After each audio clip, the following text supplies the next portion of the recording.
Your Excellencies, distinguished guests, ladies and gentlemen, on behalf of the Swedish Foreign Ministry, the European Commission representation here in Sweden, and the Swedish Institute of International Affairs, it is my honor to welcome you to this very timely seminar about the EU's global role. With the High Representative of the Union for Foreign Affairs and Security Policy, the Vice President of the European Commission, Federica Mogherini. The High Representative will give an introductory remark for about 15 minutes, followed by questions and answers for about 30 minutes. But first, I would like to give the floor to the Swedish Foreign Minister, Margot Wallström.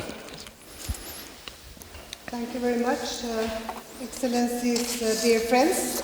Welcome here, and thank you to Björn. Today, I have the great pleasure to welcome the High Representative Federica Mogherini to Stockholm. And the European Union,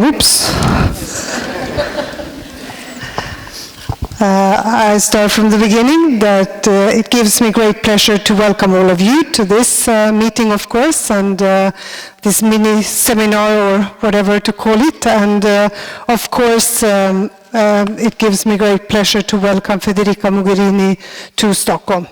The European Union is Sweden's most important foreign policy arena, and that's why I'm particularly glad to welcome Federica here today. As it happens, as of today, Federica and I are the only women in the Foreign Affairs Council. So our cooperation and our friendship is important to me. And I'm pleased also that a public event like this one is also part of your program while in Stockholm, Federica. Thank you for accepting that and doing that. The words and deeds of foreign ministers are certainly not enough, because we need to mobilize action much broader in society in order to promote peace, stability and security and development, and this is more evident in today's world than ever before. Federica and I have had important discussions today on a number of issues and challenges that we have to address together, and among them, not least, the grave situation in Syria that took almost most of this morning's discussions. Almost 4 years ago, Sweden was one of the initiators of the process that led to the European Global Strategy that was presented in July. And I very much, and we very much welcome the strategy, and I thank Federica for her very strong personal engagement in the work. The need for a strategic platform for the EU's foreign and security policy has never been clearer, and it is telling that the European Union security strategy from 2003 began with the words, "Europe has never been so prosperous, so secure, nor so free." It was a sign of the confidence broadly felt at that time.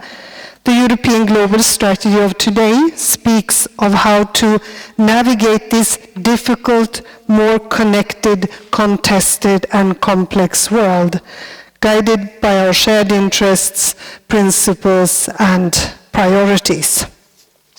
The security situation in our immediate neighborhood has deteriorated rapidly in the east as well as in the south. And Russia's illegal annexation of Crimea and its aggression against Ukraine has cost nearly 10,000 lives and continues as we speak. And that is why the European Union's dialogue with Russia must be clear and principled, and our support to Ukraine strong. And the EU's support to countries of the Eastern Partnership is key to their development into resilient and democratic societies. And this is something that we always will support to keep it on the agenda. And this is also one thing we discussed today and appreciate that we get the support for. The situation on the EU southern border, the attempted coup in Turkey, and the ongoing war in Syria, and a continued refugee crisis also require joint action. The EU must continue to promote peace, security and development, while at the same time upholding democracy, rule of law, and human rights. So the EU global strategy has a strong commitment to values and a rules-based global order, as well as a broad-based approach to using all the instruments available in external policies. Now we have to ensure that the vision of the strategy is followed up by common action, and Sweden is fully committed to do its part. During our meeting today, we also discussed how to strengthen cooperation between the European Union and the United Nations, and we have insisted on saying that we will be the European Union's best friend in the UN and the UN's best friend, and the opposite is also true, and that's how we intend to plan also our work, of course, in the Security Council. We are observers from the 1st of October, and will actually also be in the chair for January month, and that means also introducing a new Secretary General, somebody that has been a commissioner in the European Union. And how the EU can contribute further also to the UN's fundamental vision of maintaining international peace and security. So I'm looking forward, as I'm sure you are, to hear Federica speak on EU's global role and to also listen to an interesting discussion here today. So once again, a warm welcome to all of you. Happy to see many ambassadors and also representatives of civil society and journalists in the room, Federica. So you will have a very qualified audience listening to you. So the floor is yours, and thank you again for being here. Thank you, Margot.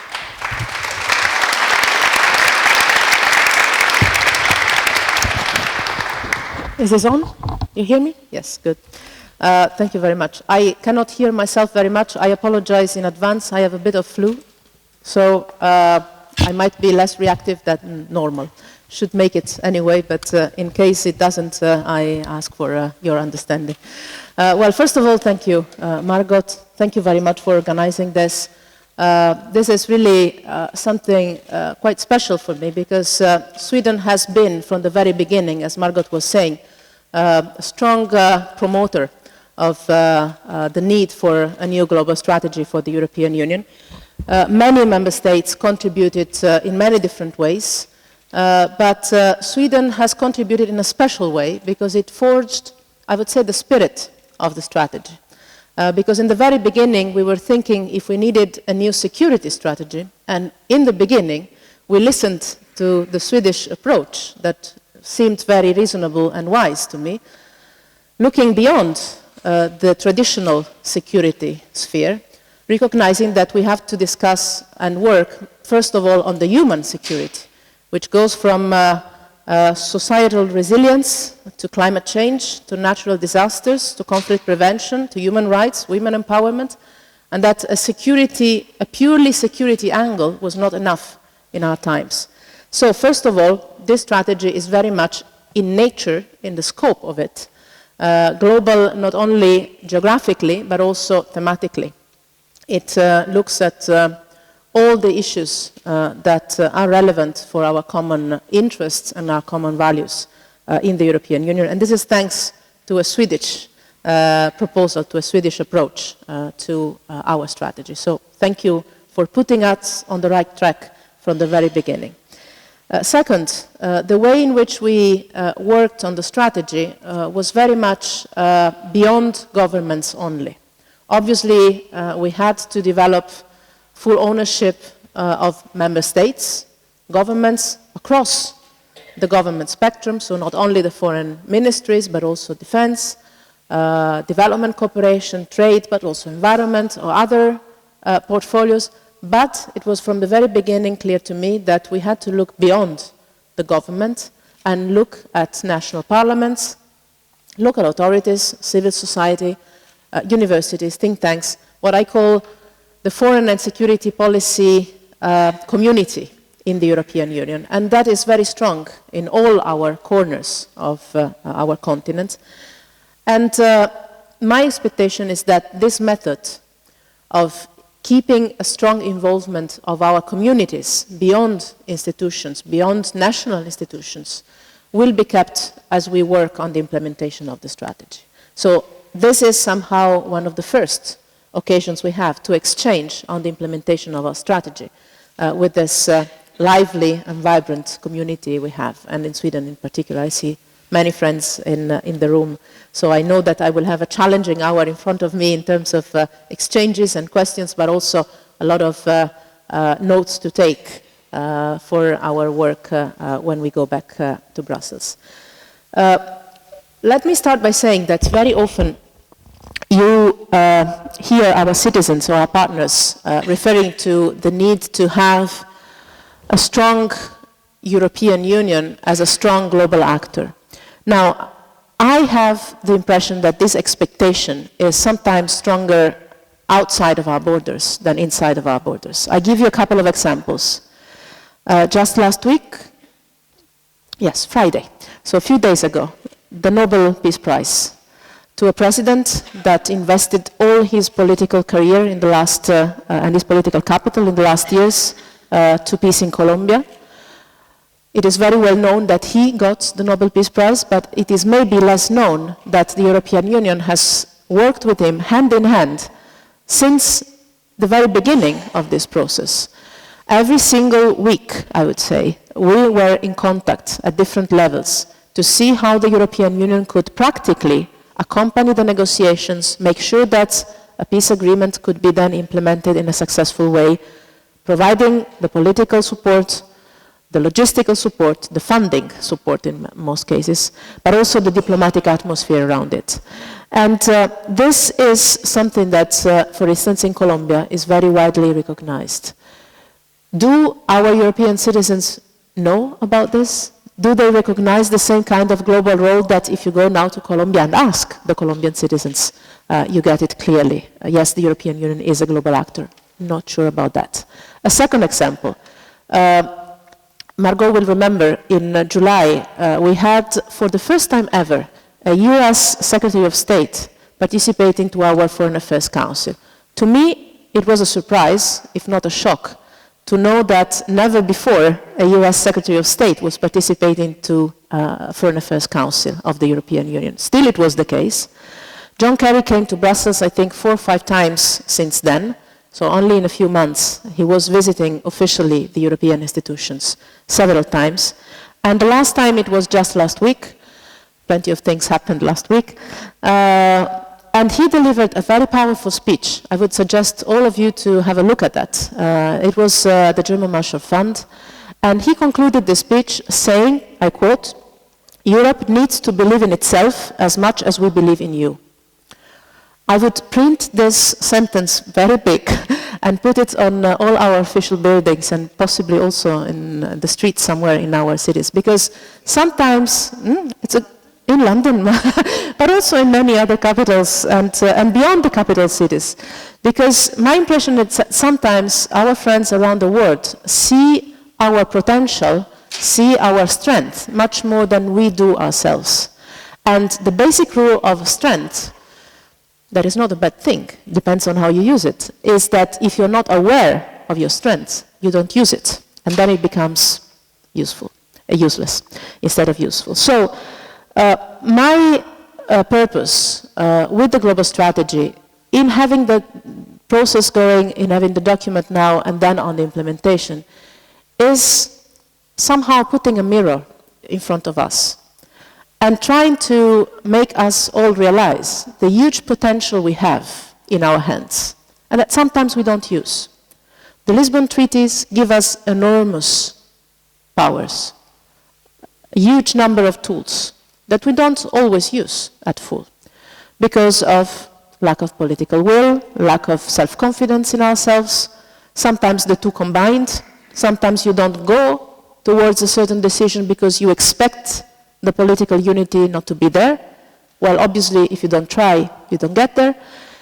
So the purpose of the strategy was exactly this, the combination of, one, making the common European interest emerge in the field of foreign and security policy, and second, make us Europeans aware of which kind of tools we have and which kind of tools we can use to fulfill our goals and our objectives. So somehow achieving our potential as Europeans together. Together, underlying the added value of being together. Today I was just meeting the Prime Minister a few moments ago, and he was telling me, you know, when Sweden joined the European Union, the support for the European Union was lower than today. Perfect, ideal.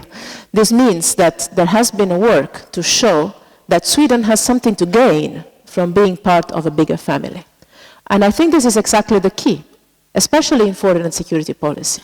There is not one single country in our European Union alone that in the world of today, complex, difficult, violent, confrontational, not one single of our European countries alone can influence the international and global agenda, while we can do it if together. Because sometimes we don't realize, but we are already a superpower as a European Union. Now, every time I say superpower connected with European Union, I see plenty of skeptical faces. But you look at the numbers, and we are the first economy in the world.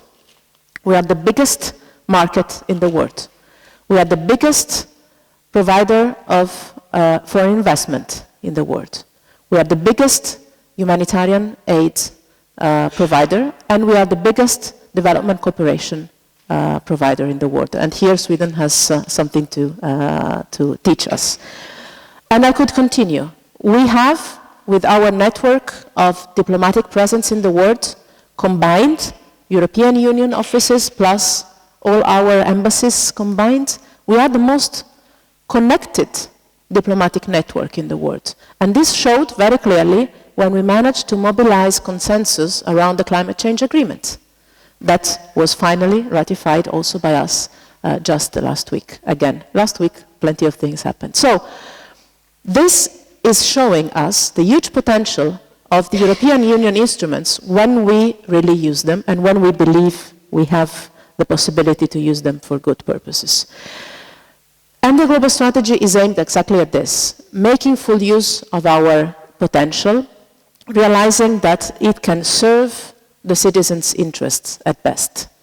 I always feel very bad when I see that there is any distance put between the national capitals and Brussels.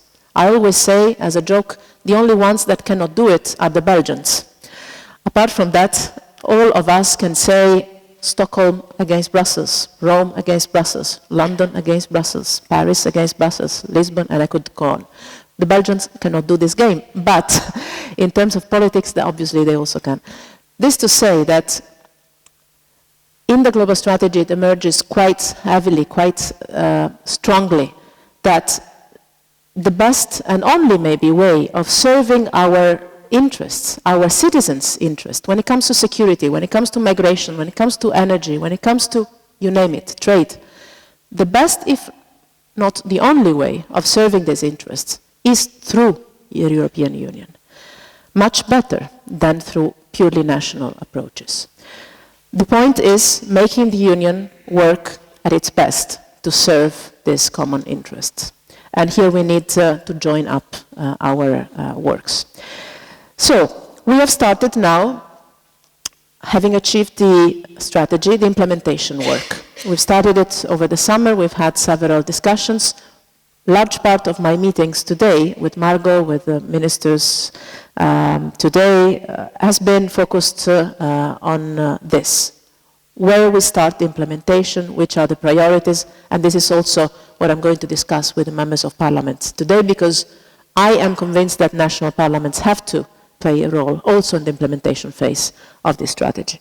Now, I know that the defense part of the strategy is the one that attracts the most of the public attention. Maybe it's because Europe is always perceived as a soft power, while we actually have also some degree of hard power. Very few people know that we have already, as European Union, 17 between civilian and military operations around the world, serving peace. as the United Nations have peacekeeping operations, we also have operations that, in most of the cases, cooperate with the UN missions on the ground. Actually, the UN is our first partner on the ground everywhere.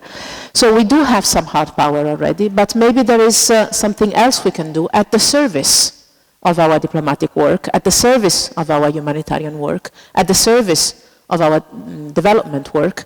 And by the way, if you look at the Sustainable Development Goal, you have the Sustainable Development Goal number 16 that tells very clearly that there is no development without security and no security without development, and that asks us, from us, more work on providing security. Also because a purely civilian power will need to rely on someone else's hard power in order to have access, for instance, to certain areas. But so I understand there is potential for more work to be done on the security and defense cooperation inside the European Union. I understand there is a lot of attention to that, but I know I share with most of you, if not all of you here in this room, the need to avoid that our work on implementation of the global strategy on defense does not overshadow our work on all the other sectors,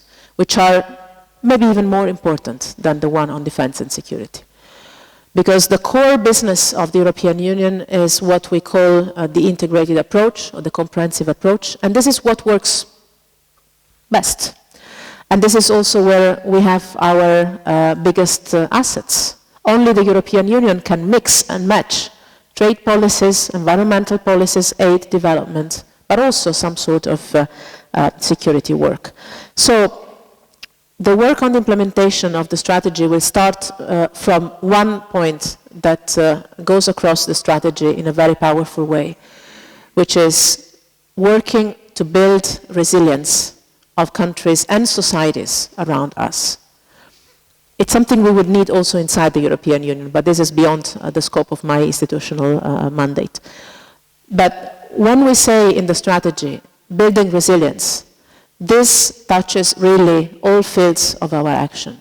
Because we don't only mean resilience of institutions, we mean resilience of societies. There is no resilient institution if not based on strong, open, resilient societies. And when you touch this, you touch indeed the issue of good governance, access to resources, human rights, women empowerment, job for young people, good education, and you could continue.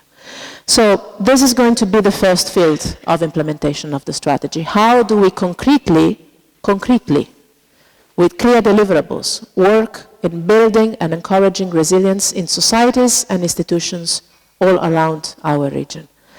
Second is the integrated approach to conflicts and crises. This is something, again, that only the European Union has to this extent.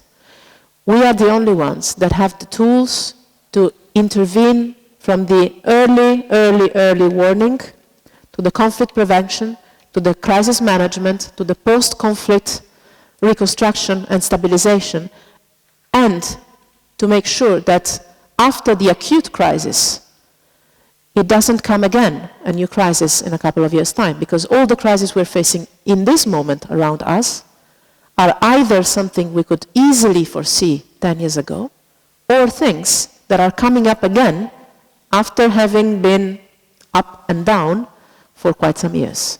Think of Iraq, think of Libya, and I could continue. So this is not only a good thing to do, it's also a smart thing to do. It's investing in something that brings a sustainable security, if you allow me to use this term. And here again, and then I'll close, I have a good example of something that happened last week. Be sure also other things happened the week before and 2 weeks before, but last week was particularly intense, as every week. Last week we hosted in Brussels an Afghanistan conference, when we remobilized again the international donors community to support Afghanistan. And that conference started with two events that to me were even more important than the conference officially. And that were, one, the meeting on women empowerment in Afghanistan, where the First Lady herself was passing the strong message that, and the President as well, as long as women are not fully empowered in the country, the entire country will not stand up to its own potential. And second, a meeting with civil society organizations, both inside Afghanistan and in the international community. Now, the work we do with civil society inside the country and outside the country, the work we do with women inside the country, also outside the country, but in particular there, the work we do to support economic development, to support job creation, to support resilience of societies, is what I think is European foreign and security policy at its best. We didn't do only that. We did only something that is purely diplomatic, meaning we managed to gather, this was quite unnoticed media-wise, but I think it was quite something. We managed to gather the evening before the conference at ministerial level, Afghanistan, Pakistan, India, China, together with Ban Ki-moon, John Kerry, and obviously ourselves, to see if around that regional compact some support for talks on reconciliation in Afghanistan could restart. And it was just a few days after India and Pakistan were, let's say, in a rather confrontational mode among themselves. Still, they managed to come at the European table to discuss about something that was of common interest, trying to relaunch a peace and reconciliation process in Afghanistan. Now, I notice more and more that the European Union can provide that space, can provide this open space for quiet mediation and negotiation, looking for the common ground, looking for the win-win approach in conflicts and crises that are otherwise difficult to solve. Looking at different levels of need of intervention, the local, the regional, and the global. Now, let me conclude with one word on Syria, even if I'm sure that we will go back to that in our Q&A session. I was, I think as many of you in this room, very saddened with what happened in the Security Council in this couple of days. Because we saw not only a very dire situation on the ground, a dramatic situation from a humanitarian point of view and a military point of view in Aleppo, but also we saw the potential breakdown of the multilateral mechanism by definition, the Security Council. I believe that it will be vital for us to work together, as Margot was saying, as the best friends of the United Nations, to restore the space for the United Nations to play its role in the many crises we have around us. And I'm sure that with Sweden in the Security Council, with the new Secretary General taking up its role, we will, as Europeans, invest in creating this strong multilateral player that the United Nations have to be, to move from a confrontational to a cooperational approach in the crisis around us. Because this is the common feature we see all over the crises that are around us. That we too often go on the zero-sum game approach, the confrontational approach, where at the end of the day, nobody wins and everybody loses, especially the civilians. While we've seen it with the Iran deal last year, it is possible, even in the most difficult circumstances, even after 13 years in that case of negotiations, find one tiny space of common ground that can then be expanded as much as it is sufficient to find an agreement that satisfies all. So I believe that on Syria, we will need to find a way, as European Union, together with our friends in the UN, find a way of rebuilding the path to a political solution. You know, we always said in the European Union that there is no military solution to the war in Syria. There can be a military victory against Daesh, and probably there has to be, but there cannot be a military solution to the conflict in Syria, which is a different thing. It's an overlapping issue. If we really mean it, and I think we do, then we cannot accept that the voice is only for the arms on the ground. And we cannot accept that we give up any diplomatic space to be explored. And this is what we discussed with Margot today. This is what we will discuss with the foreign ministers on Monday, trying to stubbornly open small spaces, little ways that can lead to some political solution, locally, regionally, and at a global level. So, let me close by thanking you. I was, as always, longer than expected and longer than needed. But I thank you very much for, first of all, for the invitation, for arranging this. That is, for me, very important, not only to get questions, but also to get suggestions.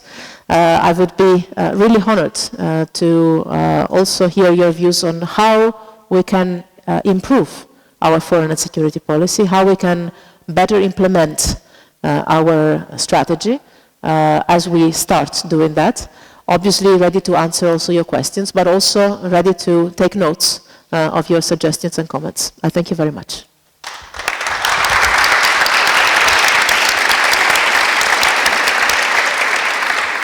Well, thank you very much, and I think you've inspired to several questions. And while the audience thinks about their questions, anyway, just to raise your hand when you have a question.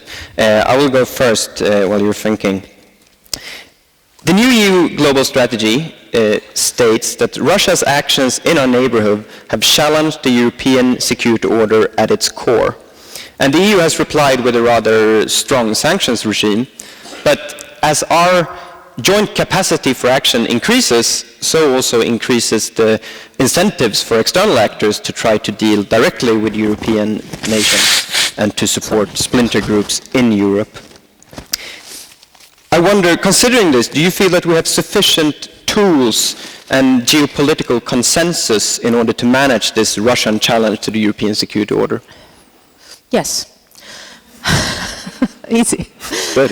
No, it's not that easy, but yes, I think we do. I think generally we do have much more leverage and many more tools than what we realize we have. For instance, take the entire work we've done on sanctions since 2 years now, a bit more. I always face the question, by the media in particular, Europe is divided on Russia. Really? It's 2 years we have decided together to introduce sanctions on the basis of a clear legal basis and on the basis of a clear political perspective, that of lifting the sanctions as long as the Minsk agreement will be, or as soon as the Minsk agreements will be implemented. And we've kept them, always in unity, with different points of view among member states, but with a final decision. And I always say, to measure the unity of the European Union, don't measure the statements that the ministers do at the doorstep entering the Council, because that reflects the difference of background we have, which is our richness. That is what makes us great. The fact that we have different histories, different geographies, different points of view, different understandings of the situation. This is what makes us unique. But look at the common decisions after we finish the councils. There is always a strong common ground, including on Russia, where we just decided in March this year to have a common approach that includes, for instance, keeping the sanctions as long as the Minsk agreements will not be implemented, but also selective engagement with Russia in the fields where we see an interest from the European Union side to do so. So I'm convinced that we have the unity. I'm convinced we have the leverage. I'm convinced we also have the right approach, which is also the dialogue open. I have contacts with Minister Lavrov that are very frequent, very open, very candid, not always easy, but always constructive. And I think this is the European way. You talk to everybody. I guess it's also the Swedish way. You talk to everybody, especially if you have a problem, you talk to everybody. So yes, I believe that this mix we have of principled, as Margot was mentioning, principled approach, united approach, with some leverage, but also with an open mind, looking not at the instruments in themselves, but at the aim, at the political objective, makes us possibly going in the right direction. Sanctions are not an instrument in itself, are not an end in itself. They are a tool to achieve a change in policy. I think that we have the wisdom to focus on the change in policy that is needed rather than on the instruments themselves. And so yes, I'm confident that we have that unity, leverage, and also geostrategic, you mentioned space. Geopolitical consensus. Geopolitical consensus. Good definition, yes. Excellent. Okay, questions. Please raise your hands and introduce yourself, and please be brief. Yes, here.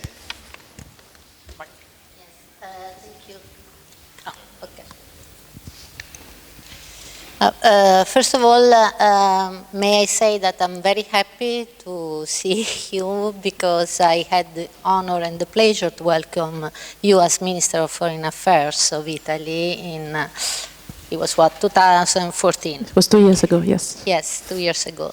And I think as Ambassador of Italy I have a duty, and my duty is to remember to all of us that maybe there is the problem of migration that is part, of course, of the European global strategy, where with the adoption of the agenda on migration, the Commission did so much, and then we had the Italian presidency, and the progress was sensible, was evident. And now we all know there are different sensitivities in Europe. It is not always to find the synthesis, but I'm very happy to raise here in Stockholm because I know how Sweden and Italy are like-minded on this issue. And it would be nice to have a bit an idea of the deadline, the next deadline, what we can expect, which progress we can expect.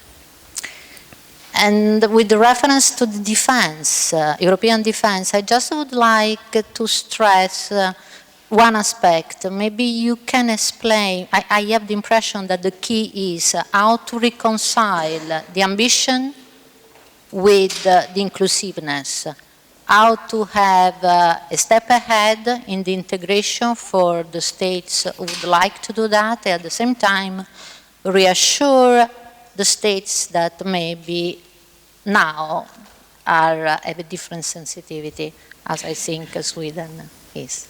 Thank you. Thanks. Please have a go. Thanks for raising migration instead of me. As an Italian, I'm only pleased. No, but indeed, this is a file where, well, you remember that very well.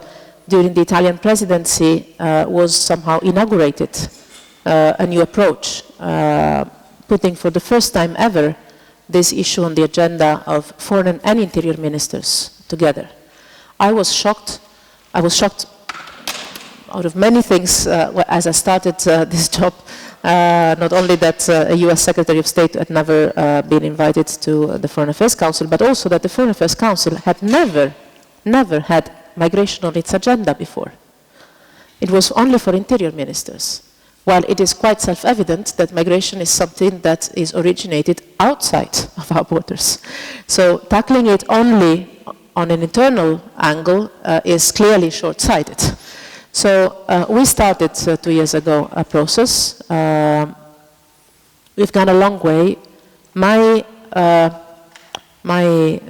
sorrow is that it took us so many deaths in the Mediterranean to wake up to the reality that this was a European issue and not only an issue for the frontline member states. And where are we now? Now we are for sure in a better place than 2 years ago. We have on the external side of our migration policies three main issues that I believe will determine a complete change of approach. It's turning the page and starting an investment. First, the partnerships with the countries of origin, with developing migration compacts with countries of origin and transit in a partnership approach, meaning that we have a common challenge, managing a very complex phenomenon. How do we do it better? On their side, on our side. How can we help each other? Creating job opportunities, creating border management efficiency, and things like that.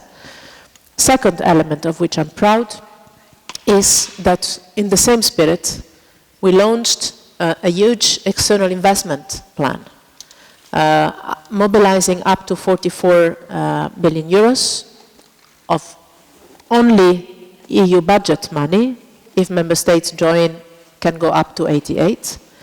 And that is the long-term investment we need to create development, sustainable developments in the societies and in the countries, in the communities where most of the migration flows come from. And this is the real long-term answer. It's basically implementing the Sustainable Development Goals. Third, a serious work on dismantling the traffickers' network. I think too little attention has been paid so far to this aspect.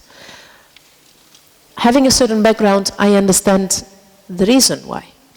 But if you go to, well, being an Italian ambassador here, being myself an Italian, if you go to Lampedusa, or if you go to any place where you can talk to migrants, you hear stories that you would never want to hear. Stories of women in chains, raped every day, stories of minors that maybe left their villages with plenty of hopes, with all the money of their extended family paid for a journey of hope that turned into a nightmare. Is this the human mobility we want for our century? So to me, dismantling the smugglers and the traffickers' networks is part of our humanitarian work, because we cannot accept that human mobility happens this way. And finally, we have in the Mediterranean not only the Italian Navy, but we have a European Union operation with 24 member states under the EU flag arresting the smugglers and seizing the vessels. It's enough? No, it's never enough. We're also saving people. But every single person that dies at sea or in the desert, which is a bit far away and we don't see it, but there's plenty of people dying in the desert before they reach Libya. This is unacceptable for any European, I think. So the point is this: dismantling the traffickers' networks.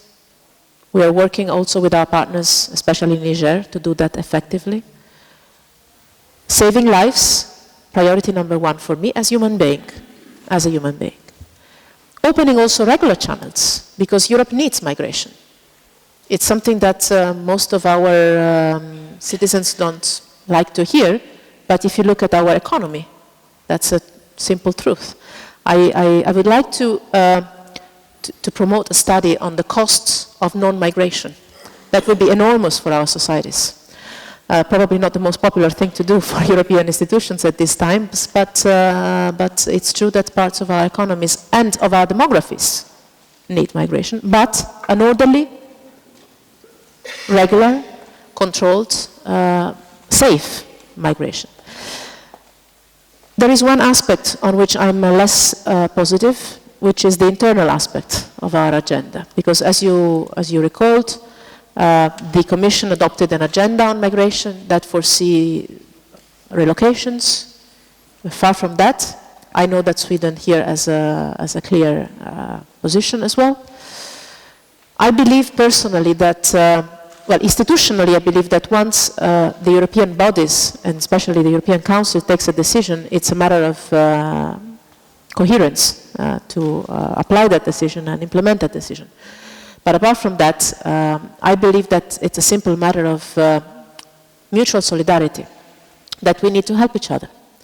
Sweden has experienced a huge number of migrants and refugees last year. The year before, maybe it was not Sweden, it was another country. And maybe next year, it's going to be another country that today has almost zero. If you're part of a family, you help each other. It's basic common sense, and we are part of a family. So I really hope that at a certain moment, our political leaderships across the European member states will realize that, as we say, around the Mediterranean, we are on the same boat. And that if one faces a problem, all of us face a problem, and we have to help each other. Again, it's common sense, it's pure common sense, but it's also a matter of common interest. Because, I'll stop here, sorry, but the issue of migration is obviously very relevant for me, and it's also one thing on which we have worked a lot in the last 2 years. It's also common interest, because if one of our member states is facing a major problem, also the others are. You might live out of the illusion that you can take this away, but it is a short-term illusion. We are one, and we are part of the same union. So I believe that here we have still a bit of work to do, but I'm encouraged on the other side that on the Iran side, on the global level, we have finally come up with this global compact, and thanks again for Sweden's contribution to that both on refugees and on migrants, we have now on a global level more awareness that we need to share. Thank you. We take 2 questions. We have one there, mid-row.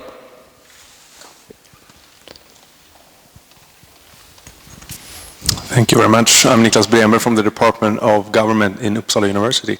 I think I'd like to tag on to the last question that the Italian ambassador posed to you. Considering that we have seen substantial progress in terms of security cooperation lately in Europe, but we perhaps haven't seen substantial progress when it comes to integration in security and defense. We've seen real-world developments pushing member states to cooperate on numerous security threats, terrorism, for instance. We've seen the strategic development that you've been mentioning here today on the EU global strategy. And we have perhaps also a sense of urgency to these questions now that the UK seems to be on the verge of leaving the EU, opening up a new playing field for security and defense cooperation in Europe, possibly. How do you envision this integration taking place in the future and also in the immediate future? And what kind of benefits or challenges does this offer EU member states that do not or are not part of other security arrangements such as NATO, for instance? Thank you very much. We take a second question also before here. First, I would like to thank you for an excellent and very informative speech. My name is Gabrielle Wallström, and I have, from a civil society point of view, human rights perspective, followed for several years the situation in the Democratic Republic of Congo. I listened very carefully to what you said, the process in Colombia. I know the United Nations has peacekeepers in Congo. It's a very big country, but it's still very violent, and civil society are affected.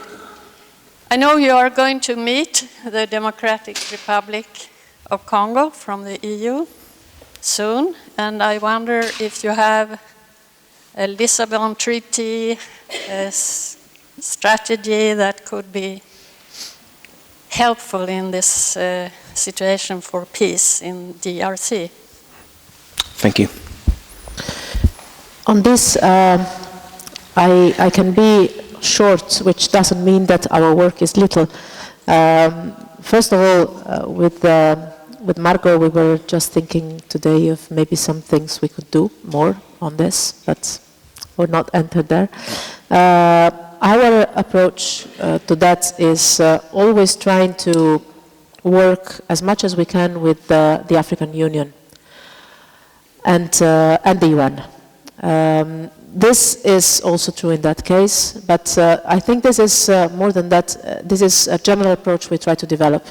Being the European Union foreign policy based on multilateralism and regionalism, meaning strengthening of regional organizations, especially in Africa, we find a lot of good cooperation with the African Union or with the mechanisms that African Union establishes to deal with crisis. So sometimes, well, most of the times, rather than operating alone, we support, let's say, locally owned approaches to the crisis, and this is no exception. On security and defense, first of all, I'm not among those that thinks that when the UK will leave the European Union, which has not happened yet, this will create opportunities for us to integrate more. On the other side, even when the UK will be out of the European Union, I hope and I believe we will find some common arrangements to cooperate also on security and defence, in case through NATO, because EU and NATO have, as you know, strong partnerships that are getting even stronger. So it's not about now having a window of opportunity that opens up because the UK is leaving. Also because, again, at the Council, I still chair 28 ministers, and we need to find consensus at 28 still. But it's because our citizens have clear in mind that this is a field where alone member states can achieve less than united as European Union. And the leaders in Europe understand that it's a field where they can deliver. Not so much in terms of integration, but in terms of cooperation. That's the way in which I put it. I believe that, well, not only I believe, what the work we have started is following two main principles. One, no duplication with NATO, but complementarity with NATO. This is why we're going to present an implementation plan on European defense in parallel with the proposals to implement the joint declaration we've signed with NATO in Warsaw. Also to symbolize that the two pillars go together, more cooperation inside the European Union and more partnership with NATO.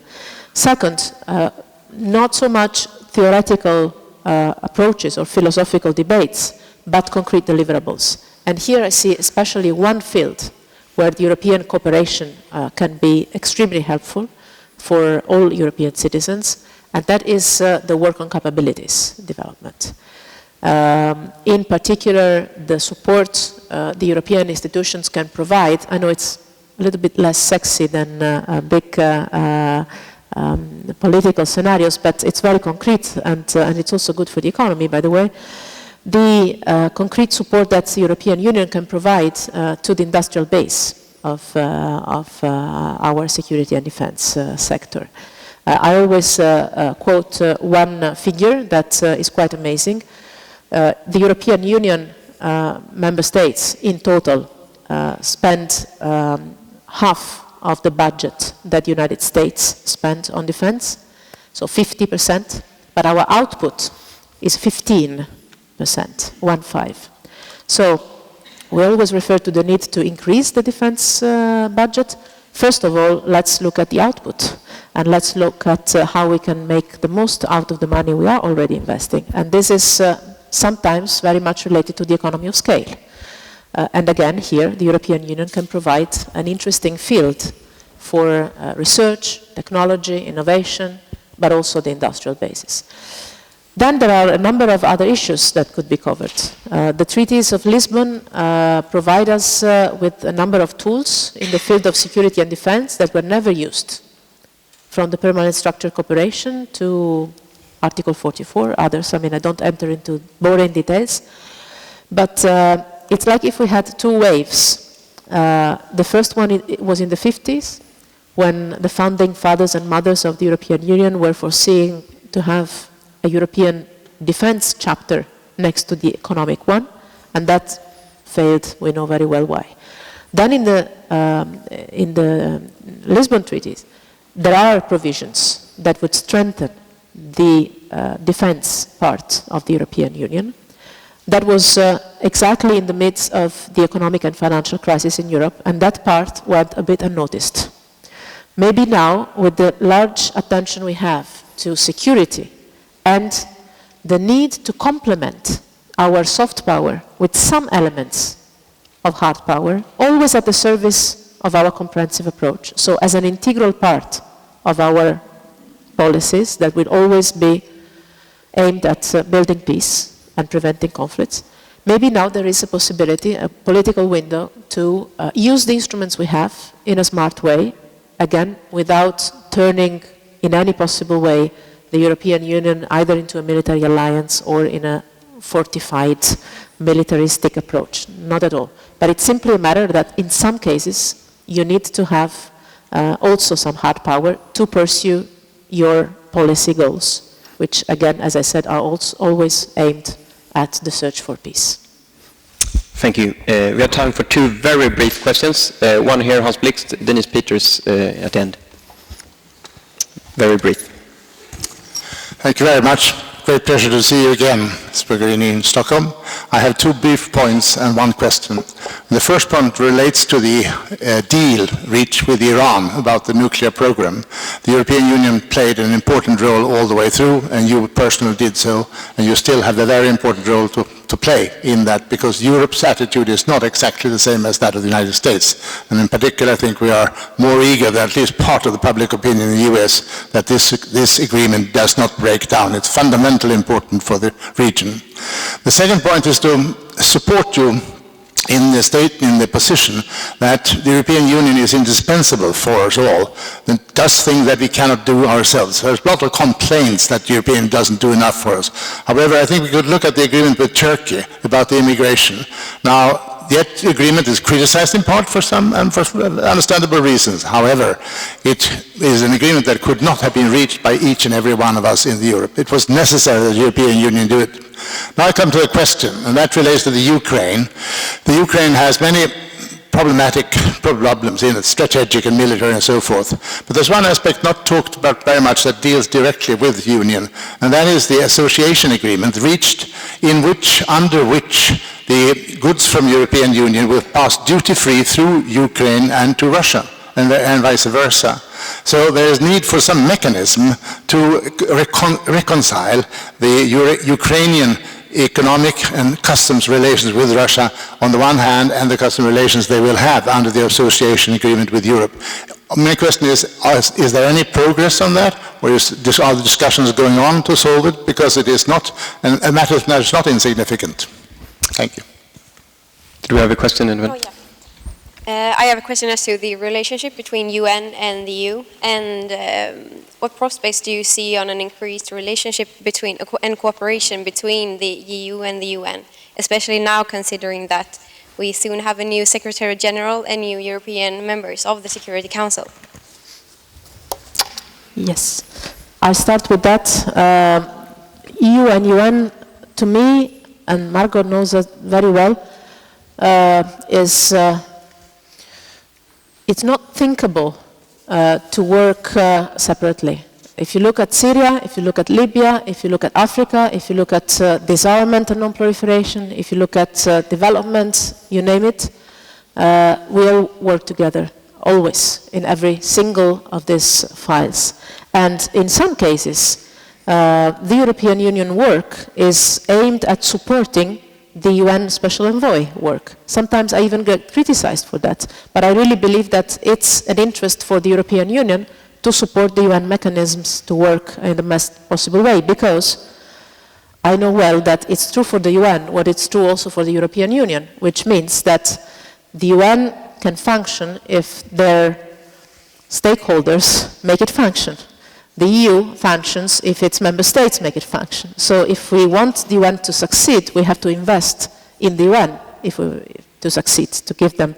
So relations are more than excellent. We work hand in hand on everything. The new Secretary General will have a huge challenge in front of him. A Security Council profoundly divided, polarized, an organization that needs profound reforms.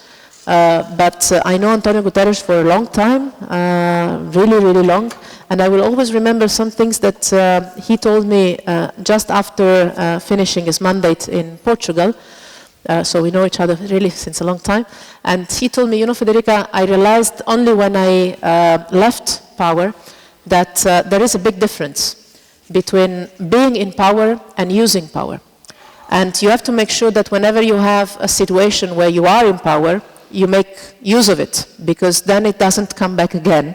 And there are so many things you can regret. And I think that he will keep this in mind as he enters this new function. And I think he has the heart, the vision, the experience, the wisdom to use the UN and to reform the UN to the extent the world needs it, because never as before We need a strong multilateral actor as the UN to be strong and effective. And he will count on us. We will be there. In connection with our member states in the Security Council, I am 100% sure that this will be a good story. We have Sweden there. We will have obviously the 2 permanent members. We have another interesting thing: 2 member states sharing a seat for 2 years. This might lead me to a certain moment to ask the question to the ministers if you don't want to coordinate before rather than after having candidatures, but this is up to member states' sovereign choice. It seems to me that there might be some interest and space for doing that in a reasonable way, but this is another story. On Ukraine, yes, we have 2 mechanisms that are in place for facilitation that are also foreseen by the Minsk agreements. Trilateral energy talks that are still somehow going on, somehow. The somehow can be elaborated more. And the work on trade. Both difficult, but both useful. Again, maybe not for a public meeting, but this is for sure something where the European Union role can play as a facilitator rather than as an element for polarization. And on Iran, indeed, we do have a special role to play. First, I am, well, and no one knows that better than you, I am really proud because, you know, last year, before we reached the agreement, everybody was very skeptical and said this deal would never be achieved. And indeed, it took a lot of time, but we made it. Then after we signed the agreement, everybody was saying, yes, but it will never be implemented. And after 6 months, we had the implementation day. And even then, 16th of January, I remember that very well, everybody was saying, yes, but you will see, it will never stick. It will never continue to be implemented. And we have now 3 IAEA reports saying that Iran is implementing it full. So it's holding. We have a special role to play. I have a personal special role to play because I still chair the Joint Commission supervising the implementation of the agreement. I chaired the last ministerial just in New York during the General Assembly, where we shared the assessment that the deal is implemented. And we have, as Europeans, a special role to play for 2 reasons, and then I stop, I promise. One is that this agreement is is only a nuclear, well, I cannot say that to you, but it's only a nuclear agreement, but it has the potential to open up the country. And this is the real political investment, that a political leadership in Iran has chosen the way of engagement with the international community. Now, we have the interest in making this work, not only for the nuclear part of the deal, which is still relevant to Europeans because we are in the region. So if Iran develops a nuclear bomb, it's our problem, first of all. But also because the international engagement of Iran can open the way for, obviously, economic opportunities for Europeans, social opportunities for Iranians, and foreign policy opportunities for the region.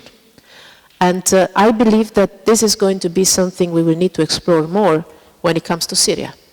Because I'm convinced that the keys to the possible diplomatic work on the Syrian crisis lies in the region much more than we have explored so far. And here there can be a role for the European Union to play. Well, Federica Mogherini, you've been most generous with your time and with your thoughts. Thank you very much for coming here to Stockholm and discussing these issues. Please join me in applaud. Thank you. Thank you.